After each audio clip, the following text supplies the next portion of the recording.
The war began with a lie. The High Dominion of Serath claimed that Earth had violated galactic law, that humanity had built weapons forbidden since the burning of Zyros. The Council believed them.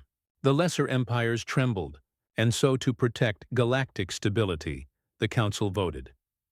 By a margin of 1, they declared war on Earth. The fleets came from every corner of the stars, armadas so vast they blotted out the light of suns. 1,000 fleets, one purpose: silence humanity forever. The humans heard the verdict in the quiet of their home world. No grand speeches, no pleas for mercy. They simply looked at the skies, then at one another. And they began to prepare. For 6 months, Earth went dark. No signals, no trade, no chatter on the quantum bands. The Dominion spies saw nothing but silence and assumed fear. But the humans were not afraid. They were building factories that had slept for decades woke again.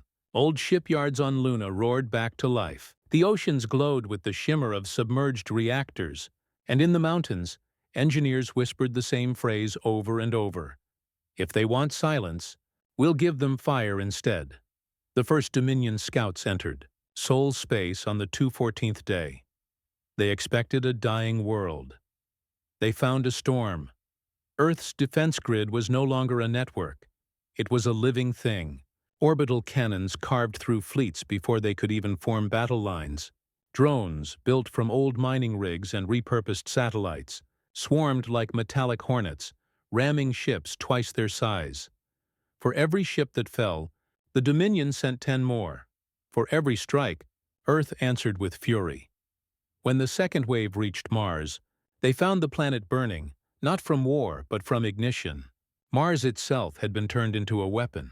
Its surface erupted in waves of plasma, its orbit lined with rail slings that hurled debris at near-light speed. The first admiral of the Dominion, Lord Tassar, sent one last message before his fleet vanished into the storm. This is not war. This is extinction.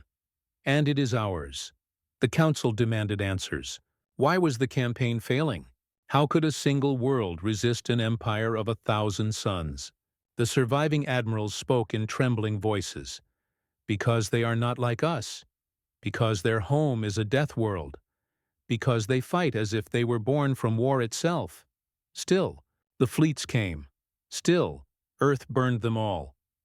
On the 300th day, the Dominion launched the final offensive.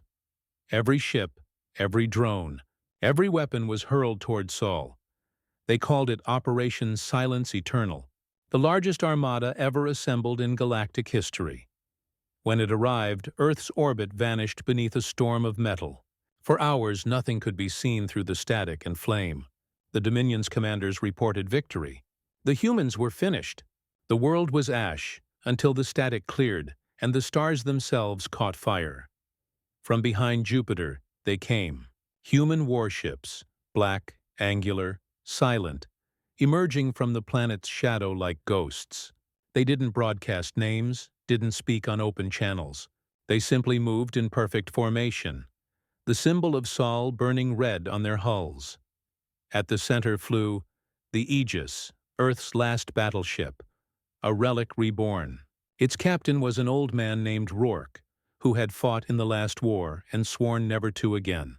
But when the Dominion came for his world, he returned to his chair, his voice steady as iron.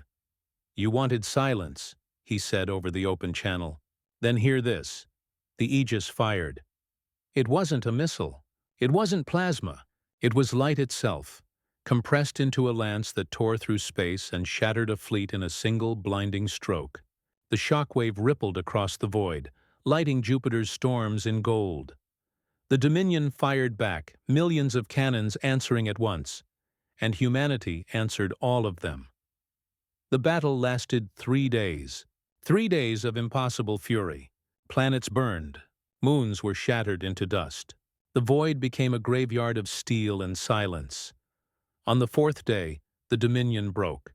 Their admirals begged for retreat. Their ships scattered. Those who survived told stories the galaxy refused to believe. Of humans fighting even as their ships fell apart. Of soldiers who laughed in the face of annihilation. of fire that devoured everything but never touched Earth itself. The last Dominion transmission, intercepted by the Council, was only 3 words long: "They are fire." When it was over, Earth still stood. Scarred, bleeding, but alive. The human fleets drifted among the wreckage, silent as tombstones. The stars glowed red with the remnants of battle, reflecting off the blue curve of the homeworld below. In the quiet aftermath, Captain Rourke stood on the bridge of the Aegis and watched the sun rise over a burning horizon. "They'll come again," his first officer whispered. Rourke nodded. "Then we'll light the stars again." Weeks later, the Council convened an emergency session. The chamber was filled with silence and fear. No one dared speak the words invasion or retaliation. Finally, the Chancellor broke the silence. "What do we tell our people?" An old diplomat rose slowly. His voice trembled as he spoke. "Tell them the truth," he said. "Tell them that we sent 1,000 fleets to silence Earth, and found only fire, and in the years that followed the legend spread like wildfire. The stars whispered of the world that refused to die, the world that burned everything sent against it. No one dared approach Seoul again, not out of fear of weapons, but of will, because the galaxy had finally learned what the Dominion never understood. You can conquer worlds, you can destroy empires, but you can never silence the children of a death world. For when humanity burns, it doesn't burn out. It burns everything that dares to stop it."